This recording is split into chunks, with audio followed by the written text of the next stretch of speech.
Wrong, wrong, wrong, wrong, wrong, and wrong. That pretty much sums up virtually all of the pundits talking about how Kevin McCarthy was a lock, a virtual lock to become the next House Speaker. Totally wrong. Now, it was the conventional wisdom in Washington that this was the guy, the congressman, the majority leader, who was going to step up after John Boehner stepped down, and just about nobody qualified it. I mean, Boehner endorsed him. He had the most votes. Yes, it is a difficult job to corral all the warring factions of the House Republican caucus, but McCarthy was the man. And when other congressmen announced they were running against him, they were seen as long shots. Now, when McCarthy went on Sean Hannity's show and popped off about the House Benghazi Committee knocking down Hillary's poll numbers, that was one of the biggest unforced errors, a huge gaffe that I have seen. And so there started to be some doubt, well, is he really ready for prime time?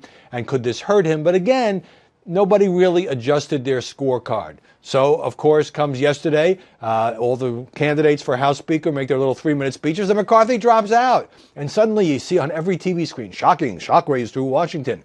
Well, only shocking if you've decided in advance that there's only one possible outcome. Now, obviously, I was surprised just like everybody else. But at the same time, and there are deeper meanings here about the difficulty of uniting the factions of the House Republican Party. Why did McCarthy do it? Doesn't he have more votes than anybody else? Was there something that forced him to step down? All those questions will be asked in the Washington echo chamber in the days and weeks to come. But the bottom line here is it seems that the commentators and the prognosticators have about as good a track record at predicting congressional elections as they do in the presidential campaign.